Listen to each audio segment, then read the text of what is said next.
ദൈവം നമ്മുടെ പ്രാർത്ഥന കേൾക്കുന്ന ദൈവമാണെന്ന് എത്ര എത്ര എത്ര എത്ര അനുഭവങ്ങൾ ഇന്ന് പ്രഭാതത്തിൽ നമുക്ക് കേൾക്കുവാൻ ദൈവം നമ്മളെ സഹായിച്ചു. ഹിന്ദിയിൽ പറയും സബർ കാ ഫൽ മീഠാ ഹോത്താ എന്ന്. നമ്മളെ കാത്തിരിക്കുന്നതിന്റെ ഫലം മധുരമുള്ളതാണ്. പലപ്പോഴും ആമേൻ. നമുക്ക് ഇപ്പം വേണം ഇപ്പം വേണം എന്നുള്ള, ദൈവത്തിന് ഓരോ സംഗതിക്കും ഓരോ സമയമുണ്ട്. പ്രാർത്ഥിച്ചിട്ട് സൂസൻ സിസ്റ്റർ പ്രാർത്ഥിച്ച് 18 19 വർഷം പ്രാർത്ഥിച്ചതിന് ശേഷമാണ് ആ ഒരു പ്രാർത്ഥനയ്ക്ക് ഉത്തരം ലഭിച്ചത്. അങ്ങനെ അനേക പ്രാർത്ഥനാ വിഷയം ചിലത് ദൈവം നമുക്ക് പെട്ടെന്ന് തരും, ചിലത് ദൈവത്തിനൊരു സമയമുണ്ട്, അപ്പോഴേ അതിൻ്റെ കാര്യങ്ങൾ നടക്കത്തുള്ളൂ. ദൈവവചനത്തിൽ പറയുന്ന പരിജ്ഞാനമില്ലായികയാൽ എൻ്റെ ജനം നശിച്ചു പോകുന്നത്. ദൈവജനത്തിന് പരിജ്ഞാനം ആവശ്യമാണ്. അപ്പം ഇന്ന് പ്രഭാതത്തിൽ ജോൺ ഐസക് പാസ്റ്റർ പറഞ്ഞ പോലെ ദൈവജനം ഹാലോവീൻ വരുമ്പോൾ മുട്ടായി കൊടുക്കാനും ട്രാക്ടർ അല്ല, അവിടെ അത് തെറ്റായ പ്രവണതയാണ്. അതാണ് ദൈവത്തിൻ്റെ വചനം. പരിജ്ഞാനമില്ലായികയാൽ എൻ്റെ ജനം നശിച്ചു പോകുന്നു. നമ്മൾ പരിജ്ഞാനത്തോടെ പ്രവർത്തിക്കണം. മറ്റുള്ളവർ നമ്മളെ കാണുമ്പോൾ നമ്മൾ ദൈവജനമാണെന്ന് നമുക്കൊരു സെപ്പറേഷൻ ആവശ്യമാണ്. നമുക്കൊരു വചനം വായിക്കാം. സങ്കീർത്തനം 119 105 വാക്യം വായിക്കാം.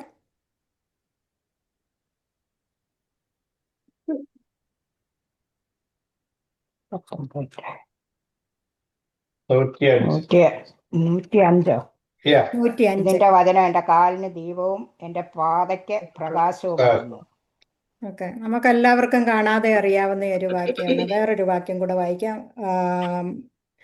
പ്രോവർബ്സ് 6:23. സദൃശവാക്യം സദൃശവാക്യം 6:23. കൽപ്പന ഒരു ദീപവും ഉപദേശം ഒരു വെളിച്ചവും പ്രബോധനത്തിന്റെ ശാസനകൾ ജീവന്റെ മാർഗവും ആകുന്നു. ഓക്കെ, ഇത് ഒരു എക്സ്പ്ലനേഷനും കൂടാതെ പറഞ്ഞിരിക്കുന്നതാണ്. ദൈവത്തിന്റെ വചനം പ്രമാണിക്കുന്നതിനെ കുറിച്ചാണ് ഇവിടെ പറഞ്ഞിരിക്കുന്നത്. ദൈവവചനമാണ് നമുക്ക് ജീവനും ചൈതന്യവും നൽകുന്നത്. നമ്മളെ കൽപ്പന പ്രമാണിക്കുമ്പോഴാണ്. അനേക വാക്യങ്ങൾ നമുക്ക് ദൈവത്തിന്റെ വചനത്തുണ്ട്. ഈ 119 സങ്കീർത്തനത്തെ പറ്റി പറയുമ്പോൾ ഇതിന്റെ തലക്കെട്ടിലൊന്നും പറഞ്ഞിട്ടില്ല ആരാണ് ഇത് എഴുതിയിരിക്കുന്നത്. നല്ല പുറകോട്ട് നമ്മൾ നോക്കുമ്പോൾ 110 സങ്കീർത്തനത്തിൽ നമ്മൾ കാണുന്നുണ്ട് ദാവീദിൻ്റെ ഒരു സങ്കീർത്തനമെന്ന്. അത് കഴിഞ്ഞിട്ട് നമ്മൾ മുൻപോട്ട് വരുമ്പോൾ പിന്നെയുള്ള ഈ 119 ഒക്കെ കഴിഞ്ഞിട്ട് ആരോഹണ ഗീതമെന്ന്. ഇവിടെയൊന്നും ദാവീദിൻ്റെ സങ്കീർത്തനം എന്ന് പറയുന്നില്ല. എന്നാൽ കഴിഞ്ഞ ആ 110 സങ്കീർത്തനത്തിൻ്റെ തുടർമാനമായിട്ട് നമ്മൾ ഇത് വായിച്ചു നോക്കിയാൽ നമുക്കറിയാം ഇത് ദാവീദിനാൽ രചിക്കപ്പെട്ട ഒരു സങ്കീർത്തനമാണെന്ന്. കാരണം ഇവിടെ ഈ പറയുന്ന സങ്കീർത്തനക്കാരന് ദൈവവുമായിട്ടൊരു അടുത്ത ബന്ധം, ഒരു ആത്മീയ ബന്ധം, താനുമായിട്ട് ഒരു എന്താ പറയുന്നത് പേഴ്സണലായിട്ടൊരു റിലേഷൻ ഇവിടെ നമുക്ക് കാണാൻ പറ്റും. അതിൻ്റെ 119 സങ്കീർത്തൻ്റെ ആദ്യം തൊട്ട് അതിൻ്റെ അവസാനം വരെ 170 ഇത്രയും വാക്യങ്ങളുണ്ടല്ലോ. അതുവരെയും 176 വരെ ഉണ്ടല്ലോ. ഈ വാക്യങ്ങൾ നമ്മൾ വായിച്ചാൽ ദാവീദിന് ആ സങ്കീർത്തനക്കാരനോട് ദൈവവുമായിട്ടുള്ള ആ പേഴ്സണൽ ബന്ധം. ദൈവങ്ങളെ നമ്മൾ ദൈവവചനം എന്ന് പറയുന്ന ദൈവജനത്തിന്റെ പ്രകാശഗോപുരമാണ്. നമുക്ക് ഓടിച്ചെന്ന് അഭയം പ്രാപിക്കാനായിട്ട് ഒരേ ഒരു അഭയസ്ഥാനം മാത്രമേ ഉള്ളൂ. ഇന്ന് തന്നെ നമ്മൾ വായിച്ചല്ലോ, രാവിലെ തോറും അവന്റെ ദയയും രാത്രി തോറും അവന്റെ വിശ്വസ്തതയും വർണ്ണിക്കുന്നത് നല്ലതാണ്. കാരണം അങ്ങനെ വർണ്ണിക്കാൻ നല്ലതാകുമ്പോഴാണ് ദൈവത്തിന്റെ വചനം നമ്മുടെ പാതയ്ക്ക് പ്രകാശവും നമ്മുടെ കാലുകൾക്ക് ദീപമായിട്ട് വരുന്നത്. ദൈവവചനത്തെ പറ്റി പറയുന്ന എന്താ, നമ്മൾ രാത്രികാലങ്ങളിൽ പിന്നെ വനാന്തരത്തിൽ കൂടി പോയി കഴിഞ്ഞാൽ നമുക്കൊരു പ്രകാശം ആവശ്യമാണ്. ആ പ്രകാശം എന്ന് പറയുന്നത് നമ്മുടെ പാതയ്ക്ക് നമ്മൾ മരത്തിൻ്റെ വേരുകളിൽ തട്ടാതെ, കുഴികളിൽ വീഴാതെ, ഇഴജാതികളെ ഒന്നും തടാതെ, വല്ല മൃഗങ്ങളും കടന്നു വരുന്നുണ്ട് അതിനാലൊന്നും അപായം പെടാതിരിക്കാനായിട്ട് ആണ് നമുക്ക് വിളക്കിൻ്റെ ആവശ്യമുള്ളത്. ദൈവമക്കളെ, നമ്മളൊക്കെ ഓർക്കുന്നില്ലേ കഴിഞ്ഞ കാലങ്ങളിൽ നമ്മൾ യോഗത്തിനൊക്കെ കടന്നിട്ട് പോയിട്ട് വരുമ്പോൾ 4-5 മൈലൊക്കെ നടന്ന് രാത്രിയിൽ വരുമ്പോൾ അന്ന് വഴിവിളക്കുകളൊന്നുമില്ല. ചിലർക്കെങ്കിലും അങ്ങനെയുള്ള അനുഭവം ഉണ്ടെന്ന് ഞാൻ വിചാരിക്കുന്നു. മണ്ണെണ്ണ വിളക്കും കൊണ്ട് പോയ അനുഭവങ്ങളുണ്ട് നമ്മൾ. അതുകൂടാതെ പിന്നെ ചൂട്ടുകറ്റയും കത്തിച്ച് പോയിട്ടുള്ള അനുഭവങ്ങളുണ്ട്. അതൊക്കെ കഴിഞ്ഞ് കുറേ കഴിഞ്ഞപ്പോഴേക്ക് പിന്നെ റാന്തൽ വന്നു. പിന്നെ ഈ വലിയ വലിയ മീറ്റിങ്ങുകളൊക്കെ നടക്കുന്നിടത്ത് പെട്രോമാക്സ് ആണ് അന്ന് ഉപയോഗിച്ചുകൊണ്ടിരുന്നത്. അന്ന് ഈ ലൈറ്റിംഗ് സിസ്റ്റം ഒന്നും ഉണ്ടായിരുന്നില്ലല്ലോ. എന്നാൽ ഇവിടെ ദൈവത്തിൻ്റെ ദാസൻ പറയുന്നത് ഈ ലോകത്ത് ദുഷ്ടലോകത്തിൽ നമ്മൾ ജീവിക്കുമ്പോൾ ദൈവത്തിൻ്റെ വചനമാണ് നമ്മളെ നേരായ പാതയിൽ നടക്കാനായിട്ട് നമുക്ക് കൃപ തരുന്നത്. അത് ദൈവത്തിൻ്റെ വചനം വായിച്ച് ധ്യാനിച്ച് ആ വചനം നമ്മുടെ ജീവിതത്തിൽ കൂടെ ജീവനായിട്ട് വെളിയിൽ വരണം. ഒരു വചനം നമ്മൾ വായിച്ച് വായിച്ച് വിടുകയല്ല. ദൈവവചനം വായിച്ചോ എന്ന് ചോദിച്ചാൽ വായിച്ചു, അങ്ങനെയല്ല. ഇപ്പൊ ഒരു പ്രവാചകന്റെ അടുത്ത് നമ്മൾ പോകേണ്ട ആവശ്യം പലപ്പോഴും ഉണ്ടാകുന്നില്ല. കാര്യം എന്താന്ന് ചോദിച്ചാൽ നമ്മൾ മാനസികമായിട്ട് ക്ലേശം അനുഭവിക്കുമ്പോൾ, ഭാരപ്പെട്ടിരിക്കുമ്പോൾ ദൈവത്തിന്റെ വചനം എടുത്ത് നമ്മൾ വായിക്കുമ്പോൾ അതിൽ കൂടെ നമുക്ക് ദൈവം ഉത്തരം തരാറുണ്ട്. അത് നമ്മളോട് സംസാരിക്കും. നമ്മൾ എന്താണ് ചെയ്യേണ്ടതെന്ന് ഉള്ള കാര്യങ്ങൾ നമ്മളെ വെളിപ്പെടുത്തും. മുന്നോട്ട് വരുമ്പോൾ ഞാൻ പറയാം. അങ്ങനെയാ ഈ ദൈവത്തിന്റെ വചനമാണ് കൃപ തരുന്നത്. നമ്മൾ അറിയുന്ന എത്രയോ പേര് ദൈവമക്കളെന്ന് പറയുന്നെങ്കിലും ദൈവവചനം വായിക്കാനോ ധ്യാനിക്കാനോ സമയം കണ്ടെത്താറില്ല. കാരണം ഇന്ന് നമുക്ക് സോഷ്യൽ മീഡിയകളുണ്ട്, ഫോണുകളുണ്ട്, അങ്ങനെയുള്ള കാര്യങ്ങളിലൊക്കെ നമ്മൾ അങ്ങനെ ഇഴുകിച്ചേർന്നിരിക്കുമ്പോൾ അത് സാത്താൻ്റെ വലിയൊരു തന്ത്രമാണ് ദൈവമക്കളെ. കാരണം നമ്മൾ ദൈവവചനം പഠിക്കേണ്ട സമയത്ത് നമ്മൾ ഫോണിൽ ഒന്ന് കഴിയുമ്പോഴേക്ക് അടുത്തത്, അങ്ങനെയാണ് അത് ഉണ്ടാക്കി വെച്ചിരിക്കുക. അടുത്തത് കഴിയുമ്പോൾ ഒന്നുകൂടെ, അങ്ങനെ അങ്ങനെ അങ്ങനെ നമ്മുടെ സമയങ്ങൾ പോകുന്നു നമ്മൾ അറിയത്തില്ല. എന്നാൽ ദൈവത്തിൻ്റെ വചനം അത് തേനിനേക്കാൾ മധുരമേറിയതാണെന്ന് ഈ കർത്താവിൻ്റെ ദാസൻ ഈ സങ്കീർത്തനക്കാരൻ പറഞ്ഞ്. അതെങ്ങനെയാണ് മാധുര്യമാക്കേണ്ടത്? നമ്മൾ ദൈവത്തിൻ്റെ വചനം ധ്യാനിക്കുമ്പോൾ പഠിക്കുമ്പോഴാണ്. ഇന്ന് നമുക്ക് വിവിധ തരത്തിലുള്ള ലൈറ്റുകളുണ്ട്. പണ്ടത്തെ കാലത്ത് അതില്ലാതിരുന്നെങ്കിൽ ഇന്ന് വിവിധ തരത്തിലുള്ള ലൈറ്റുകളുണ്ട്. നിയോൺ ലൈറ്റുകളുണ്ട്, പിന്നെ നമുക്ക് സ്പോട്ട് ലൈറ്റുകളുണ്ട്, അതുപോലെ തന്നെ സിറ്റിയെ പ്രകാശിപ്പിക്കുന്ന ലൈറ്റുകളുണ്ട്. ഏതെല്ലാം തരത്തിലുള്ള ലൈറ്റുകളാണ് നമുക്ക് ഈ പിന്നെ റെഡ് ലൈറ്റിൽ നമ്മൾ കടന്നു വരുമ്പോൾ അവിടെ നിൽക്കാനായിട്ട് ഒരു ഉപദേശമാണത്. നമുക്കൊരു റൂളാണത്, ഒരു ലോ അവിടെ എന്ന് പറഞ്ഞ പോലെ ദൈവത്തിൻ്റെ വചനത്തിൻ്റെ ഒരു ലോ നമുക്ക് തന്നിട്ടുണ്ട്.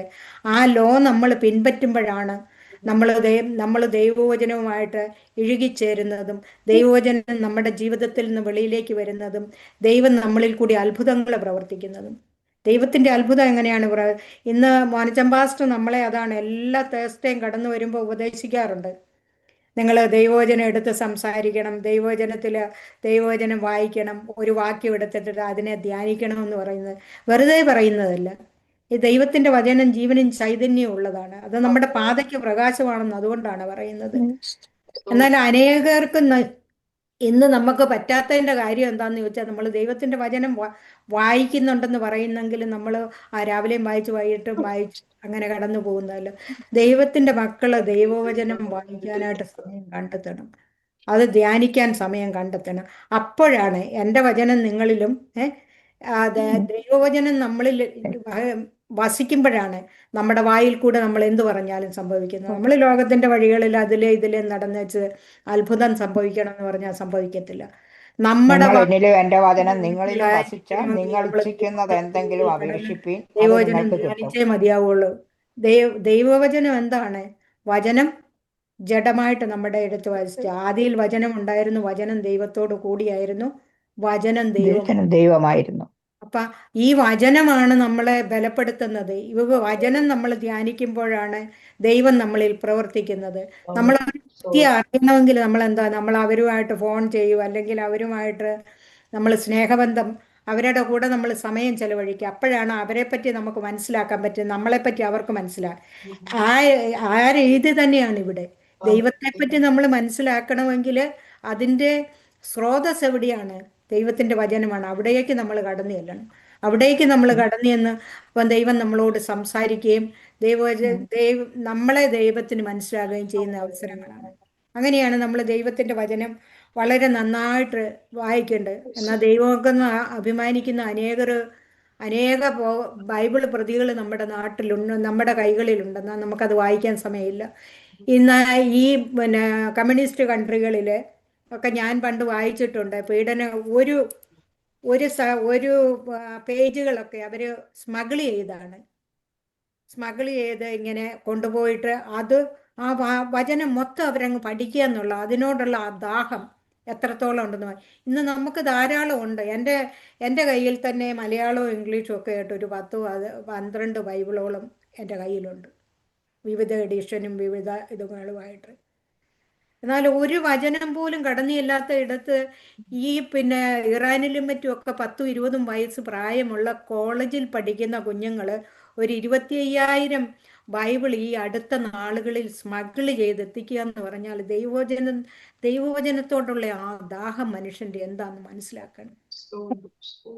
അത് അപ്പം അങ്ങനെയുള്ള ആ ദാഹം വരുമ്പോഴാണ് ദൈവം നമ്മുടെ പാതയ്ക്ക് പ്രകാശമായിട്ട് നമ്മളെ ഇങ്ങനെ നമ്മുടെ എല്ലാ കാര്യങ്ങളും ദൈവത്തിന്റെ വചനത്തിലുണ്ട്. പണ്ടാരോ പറഞ്ഞു ബൈബിൾ എന്ന് പറയുന്നത് basic instruction before living the earth. അത് എത്രയോ വാസ്തവമാണ്. ജീവനും ഭക്തിക്കുള്ളതെല്ലാം ഈ വചനത്തിലുണ്ട്. ഓരോ ദിവസവും വചനം വായിക്കുമ്പോഴാണ് അതിൻ്റെ വെളിപ്പാടുകൾ നമ്മളുടെ ജീവിതത്തിലേക്ക് കടന്നു വരുന്നത്, നമ്മളെ വെളിപ്പെടുത്തുന്നത്. പിന്നെ നമ്മൾ പ്രതിബന്ധങ്ങളും പ്രതികൂല സാഹചര്യങ്ങളും വരുമ്പോൾ നമ്മൾ പഴിച്ച് പറഞ്ഞുകൊണ്ടിരിക്കാൻ അപ്പം നമ്മൾ ബൈബിളിലോട്ട് പോകണം. അങ്ങനെയാണ് കഴിഞ്ഞ കാലത്തുള്ള ഭക്തന്മാർ ചെയ്തത്. എന്തെങ്കിലും പ്രശ്നം വരുമ്പോൾ അവർ ദൈവത്തിന്റെ വചനത്തിലോട്ട് കടന്നു പോയിട്ട് വായിക്കും. പിന്നെ സങ്കീർത്തനക്കാരനെ അതിന്റെ 103 വാക്യത്തിൽ നമുക്കൊന്ന് വായിക്കാം സിസ്റ്റർ. അത് മധുരമാണെന്ന് എന്റെ എണ്ണാക്കിന് എത്ര മധുരം, അവ എന്റെ വായിക്ക് തേനിലും നല്ലത്. ദൈവത്തിന്റെ വചനം എന്ന് പറയുന്നത് തേനിനേക്കാൾ മധുരമാണെന്ന്. അതെന്താണ് അതിനെ അങ്ങനെ രുചിച്ചെറിഞ്ഞ ഒരു വ്യക്തിക്ക് യഹോവ നല്ലവനെന്ന് രുചിച്ചെറിവീൻ, അവനെ ശരണം പ്രാപിക്കുന്ന പുരുഷൻ ഭാഗ്യവാനെന്ന് 34 സങ്കീർത്തനത്തിൽ നമ്മൾ കാണുന്നുണ്ട്. അപ്പൊ അങ്ങനെയായി രുചിച്ചറിയുന്നവർക്ക് മാത്രമേ ആ തേനിന്റെ മാധുര്യം, ദൈവവചനത്തിന്റെ മാധുര്യം മനസ്സിലാവുള്ളൂ. 119:11 നമുക്കൊന്ന് വായിക്കാം. അവനോട് പാപം ചെയ്യാതിരിക്കേണ്ടതിന് ദൈവവചനം സൂക്ഷിക്കണം. ഞാൻ നിന്നോട് പാപം ചെയ്യാതിരിക്കേണ്ടതിന് അതെ, ഞാൻ നിന്നോട് പാപം ചെയ്യാതിരിക്കേണ്ടതിന് നിന്റെ വചനത്തെ ഹൃദയത്തിൽ സംഗ്രഹിക്കുന്നു. നമ്മുടെ ഹൃദയത്തിൽ സംഗ്രഹിച്ചു വെക്കുക. നമ്മളൊരു പാപം ചെയ്യാൻ പോകുമ്പോൾ ദൈവമക്കളെ നമ്മുടെ ആത്മാവിൻ്റെ പിന്നെ വിശുദ്ധീകരണം, ആത്മാവിൻ്റെ ക്രമീകരണം ഒക്കെ നടന്നിട്ടുണ്ടെങ്കിലും ശരീരം നമ്മുടെ ഇതുവരെയും രൂപാന്തരപ്പെടുകയൊന്നും ചെയ്ത്. അപ്പം നമ്മൾ ഈ മൺമയമായ ശരീരത്തിലാണ് ഇരിക്കുന്നത്.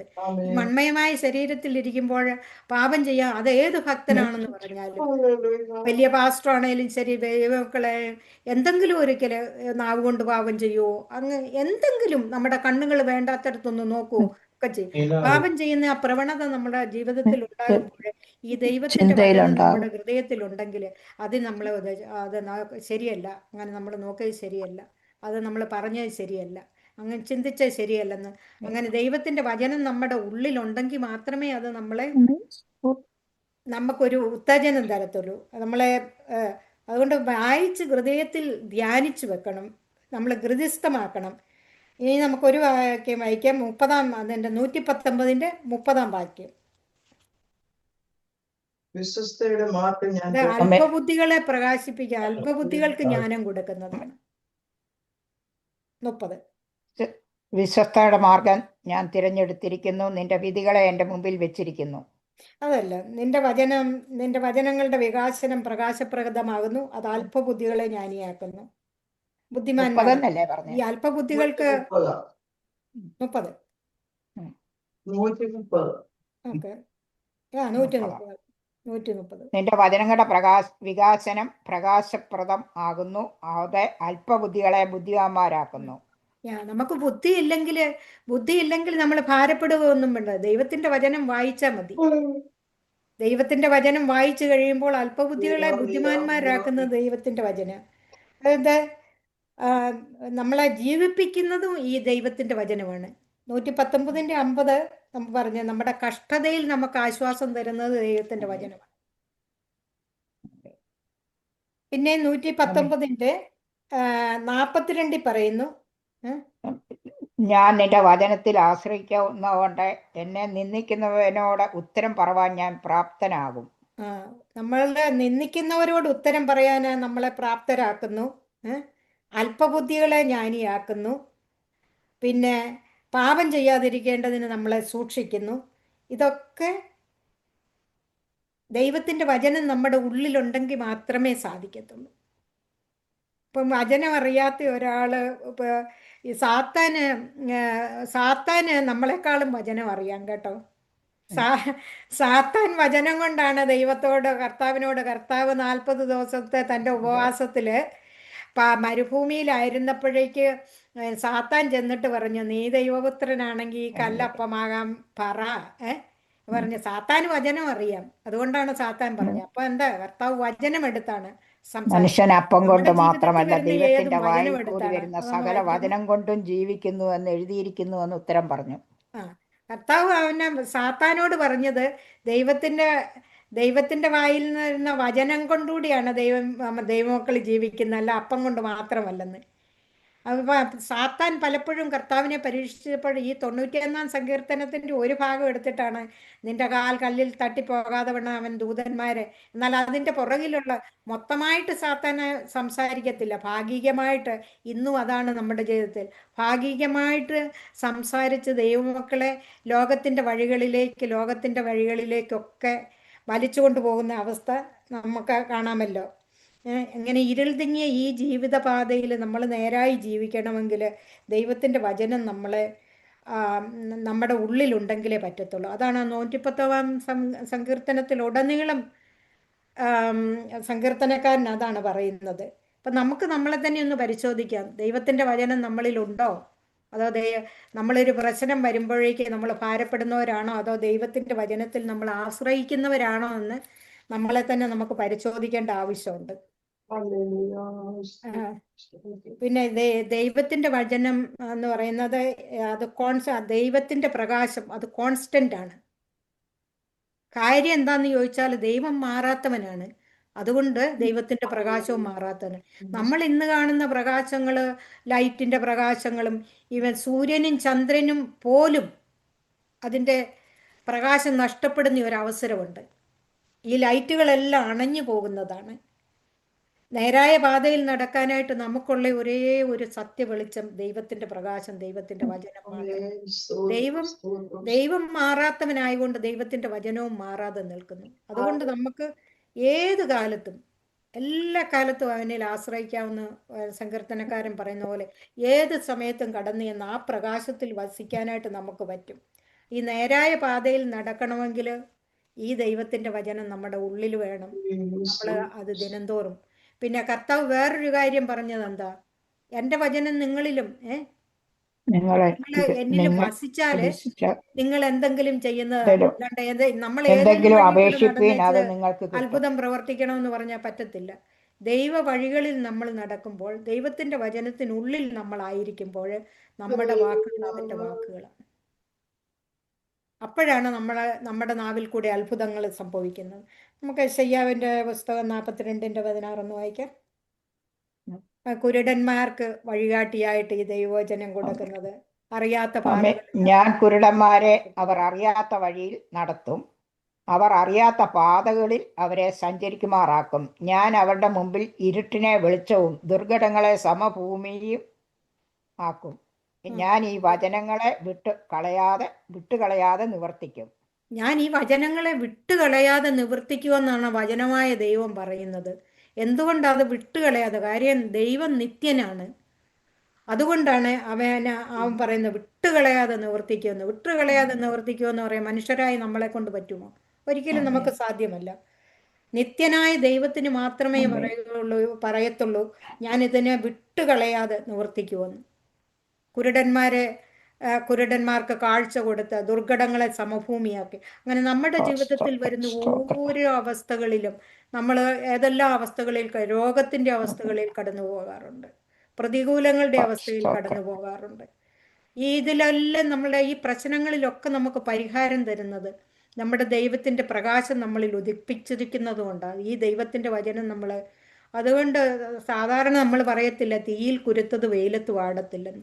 ദൈവത്തിന്റെ വചനത്തിൽ അടിസ്ഥാനപ്പെട്ട ഒരു ജീവിതം, അതായത് ദൈവത്തിന്റെ വചനം നമ്മളിൽ ക്രിയ ചെയ്യുന്നത് കൊണ്ടാണ് ഈ ലോകത്തിന്റെ ഭാരങ്ങൾ, പ്രയാസങ്ങളൊക്കെ വരുമ്പോൾ അതിനെ പിടിച്ചു നിൽക്കാൻ ദൈവമക്കൾക്ക് ദൈവം കൃപ കൊടുക്കുന്നത്. പിന്നെ നിയർ ഡെത്ത് എക്സ്പീരിയൻസിൽ കൂടി കടന്നു പോയിട്ടുള്ള അനേകരും ജീവിതത്തിലേക്ക് മടങ്ങി വന്നിട്ട് അവരുടെ സാക്ഷ്യങ്ങളൊക്കെ സാക്ഷ്യപ്പെടുത്താറുണ്ട്. ഞങ്ങൾ കടന്നു പോയപ്പം ചിലർ പറയും അന്ധകാരം കണ്ടു എന്ന് പറയുന്നു, വലിയ ഭീതിപ്പെടുത്തുന്ന അന്ധകാരം. ചിലർ പറയുന്നു ഞങ്ങളൊരു വലിയ ഒരു വെളിച്ചം കണ്ടു. നമ്മൾ ഒരു വെളിച്ചമല്ല ദൈവമക്കളെ കാണുന്നത്, നമ്മൾ സത്യവെളിച്ചമായ ദൈവത്തെയാണ് കാണുന്നത്. അതുകൊണ്ട് നമുക്ക് ഈ അനേകർക്ക് ഈ ഭൂമി വിട്ടു പോകാനായിട്ട് മരിക്കാൻ പേടിയാണ്. നമ്മൾ ഈ ലോകത്തിൽ നിന്ന് കടന്നു പോകുമ്പോൾ നമ്മൾ കാണുന്ന നമ്മുടെ ദൈവത്തെയാണ്, നമ്മുടെ പ്രകാശഗോപുരമായ നമ്മുടെ ദൈവത്തെ നമ്മൾ കാണുന്നത് കൊണ്ട് അവന്റെ സന്നിധിയിലേക്കാണ് കടന്നുവരുന്നത്. അതുകൊണ്ട് നമുക്ക് ഈ ലോകത്തിൽ നിന്ന് കടന്നു പോയാലും നമുക്ക് ഭാരപ്പെടേണ്ട പേടിക്കേണ്ടതൊന്നുമില്ല. ദൈവമക്കൾ എന്നും നമ്മൾ ഇന്നാണോ നാളെയാണോ ഈ പ്രാർത്ഥന കഴിഞ്ഞ് എഴുന്നേൽക്കുമ്പോഴാണോ നമ്മൾ പോകുന്നതെന്ന് നമുക്കറിയത്തില്ല. അപ്പം നമ്മൾ എപ്പോഴും നമ്മുടെ ദൈവത്തെ കാണുവാനായിട്ട്, ആ പ്രകാശപാതയിൽ നടക്കുവാനായിട്ട്, ഈ ദൈവത്തിന്റെ വചനവുമായിട്ട് നിൽക്കുവാൻ നമ്മളെ തന്നെ നമുക്ക് ഒരുക്കണം. ദൈവമക്കളെന്ന് പറയുന്ന പലരും, ഞാൻ ഉൾപ്പെടെയുള്ള കാര്യമാണ് ഞാൻ പറയുന്നത്. ദൈവം ഇനിയും വരാനായിട്ട് കുറേ കാലങ്ങൾ എടുക്കും, നമുക്ക് കുറേ നാളുകൂടെ ജീവിക്കാമെന്നുള്ള അവസരം. അതല്ല, ദൈവത്തിന്റെ വചനം പറയുന്നത് നമ്മൾ ഏത് സമയത്ത് ഒരുങ്ങി നിൽക്കണമെന്നാണ്. നമ്മുടെ കർത്താവ്, നമ്മുടെ പ്രിയൻ ഏത് നേരത്തെ നമ്മളെ വിളിച്ചാലും നമ്മൾ പോകാനായിട്ട്, നമ്മൾ വാസ്തവമായിട്ട് നമ്മൾ കർത്താവിന്റെ സ്നേഹം രുചിച്ചറിഞ്ഞ നമ്മുടെ പ്രിയൻ, നമ്മൾ നമ്മുടെ വീട്ടിലേക്കാണ് പോകുന്നത്. ഇവിടെ ഈ കൊട്ടാരങ്ങളും ഈ വീടുകളും ഈ വണ്ടികളും ഇതൊക്കെ നമ്മുടെ ശാശ്വതമല്ല. നമ്മൾ എന്താ പറയണ്ടത്, നമ്മളൊരു വെക്കേഷന് കടന്നു പോകുമ്പോൾ ഒരു വീട് നമ്മൾ വാടകയ്ക്ക് എടുത്ത്, അല്ലെ ഒരു വാഹനം നമ്മൾ എന്ന് പറഞ്ഞ പോലെയുള്ള ഒരു ഒരു സംഗതി മാത്രമേ ഇന്ന് നമ്മൾ ഈ ജീവിതത്തിലുള്ളൂ. നമ്മുടേതെന്ന് പറയാൻ നമുക്കൊന്നുമില്ല. എന്ന് നമ്മളെ കർത്താവ് വിളിച്ചാൽ, എന്ന് നമ്മൾ ഭവനത്തിലേക്ക് കടന്ന് തിരികെ വന്ന് നമ്മുടെ അപ്പച്ചൻ വിളിക്കുന്ന സമയത്ത് നമുക്ക് കടന്നു പോകണം. അത് നമ്മൾ കടന്നു പോകണമെങ്കിൽ പ്രത്യാശയില്ലാതെ കടന്നു പോകാൻ പറ്റത്തില്ല. പ്രത്യാശയോടെ കടന്നു പോകുന്ന ദൈവഭക്തന്റെ ആധാരം എന്ന് പറയുന്നത്, അവന്റെ പാതയ്ക്ക് പ്രകാശം എന്ന് പറയുന്നത് ഈ ദൈവത്തിന്റെ വചനമാണ്. 2 കോരിന്ത്യർ 11:14 നമുക്കൊന്ന് വായിക്കാം.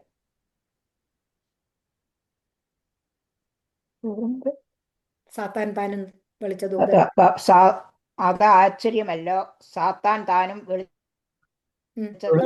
വേഷം ധരിക്കുന്നുവല്ലോ.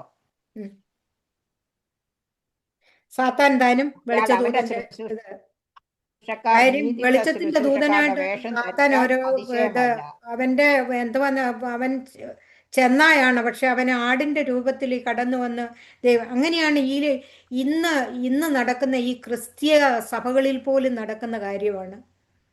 വെളിച്ചദൂതന്റെ ഈ ചില പ്രവചനങ്ങളൊക്കെ ചിലർ നമ്മളോട് പറയും, അത് വാസ്തവമാണ് കേട്ടോ, ശരിയായിട്ടുള്ള പ്രവചനം പറയും. പക്ഷെ അതിന്റെ പിന്നിലുള്ള ചതിവ് നമ്മൾ മനസ്സിലാക്കിയിരിക്കണം. പൗലോസും ശീലാസും കടന്നു പോകുമ്പോഴേക്ക് പറഞ്ഞ എന്തോ ഒരു വെളിച്ചപ്പാടത്തി ഒരു കടന്നു വന്ന് പറഞ്ഞു, ഇവര് ദൈവത്തിന്റെ ദാസന്മാരാണ്, നിങ്ങളോട് അറിയിക്കുവരാന്ന്. പക്ഷെ പറഞ്ഞ കാര്യം സത്യമല്ലയോ? അവള് പറഞ്ഞ കാര്യം സത്യമാണ്, എന്നാൽ അതിന്റെ പിന്നിൽ പ്രവർത്തിച്ച ആത്മാവ് അത് ശരിയായിരുന്നില്ല. അതാണ് പറഞ്ഞ സാത്താന് വെളിച്ചദൂതന്റെ വേഷം ധരിച്ച് അവന്റെ ഡിസപ്ഷൻ അതിൽ നമ്മൾ പെട്ടുപോകരുതെന്ന് ദൈവത്തിന്റെ വചനം നമ്മളെ ഉത്സാഹിപ്പിക്കുന്നു. അതുപോലെ യോഹന്നാന് 1:4-5 കൂടെ നമുക്കൊന്ന് വായിക്കാം.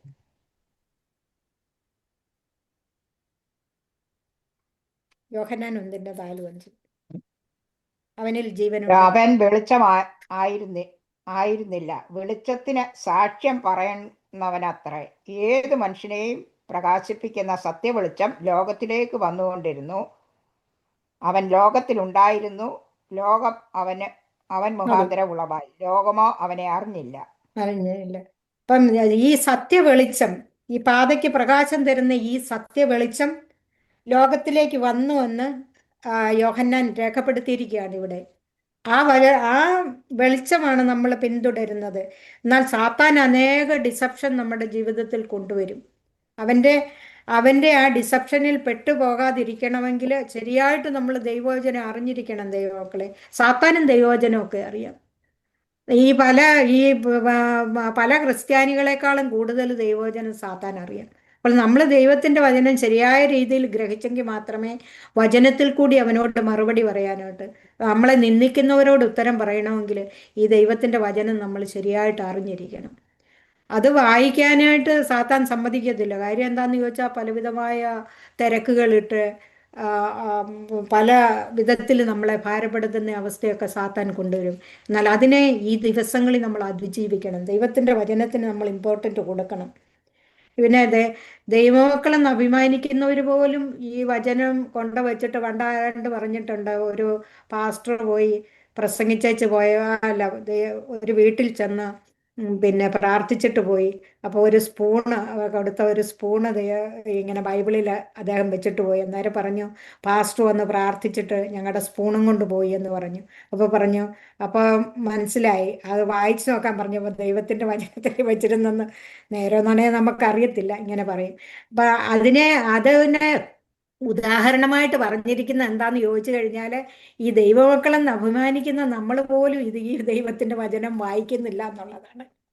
അങ്ങനെയല്ല, നമ്മളെ പ്രകാശിപ്പിക്കുന്ന ഈ സത്യവെളിച്ചം നമ്മൾ ആദ്യം പ്രാപിക്കണം. എന്നിട്ട് നമ്മൾ മറ്റുള്ളവരെ ഈ വെളിച്ചത്തിലേക്ക് നയിക്കുവാൻ തക്കവണ്ണം നമ്മൾ പ്രാപ്തരാകണം. ദൈവത്തിന്റെ വചനത്തെ പറ്റി ധാരാളം പറയുവാനുണ്ട്.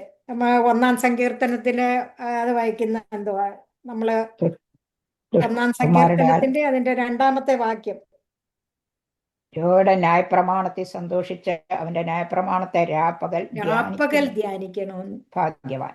കാരണം ഈ സാധിക്കാത്ത ഒരു കാര്യവും കർത്താവ് നമ്മളോട് പറയാറില്ല. രാപ്പകൽ ധ്യാനിക്കുക എന്ന് പറഞ്ഞാൽ എന്താ? നമ്മുടെ വയലിൽ ഒരു വചനം കിട്ടിയാൽ നമ്മൾ നടക്കുമ്പോഴേ, ഇരിക്കുമ്പോഴേ, പോകുമ്പോഴൊക്കെ ആ വചനം നമ്മുടെ ഉള്ളിൽ കൂടി കടന്നു വരുമ്പോഴാണ് അതിനെ രാപ്പകൽ.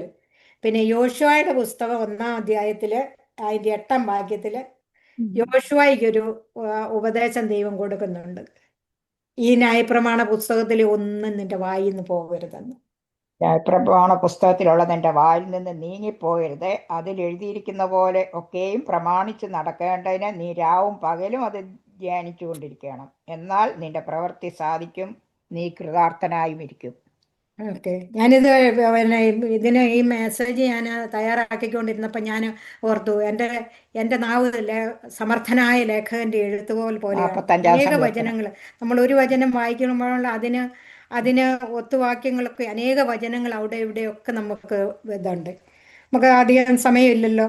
ദൈവത്തിൻ്റെ വചനത്തിൻ്റെ പ്രകാശഗോപുരം നമ്മളെ എങ്ങനെയാണ് ആ പ്രകാശത്തിൽ കൂടി നടത്തുന്നത്, നമുക്ക് എങ്ങനെയാണ് മറ്റുള്ളവരെ ഈ പ്രകാശത്തിലേക്ക് നയിക്കാൻ കഴിയുന്നതെന്ന് ഈ വചനങ്ങൾ നമ്മൾ വായിക്കുകയും ധ്യാനിക്കുകയും നമ്മൾ മറ്റുള്ളവരെ അത് പഠിപ്പിക്കുകയും നമ്മൾ തന്നെ പഠിക്കുകയും ചെയ്യാൻ ഈ വചനങ്ങളാൽ ദൈവം നമ്മളെ അനുഗ്രഹിക്കട്ടെ. നമുക്ക് സ്തോത്രം.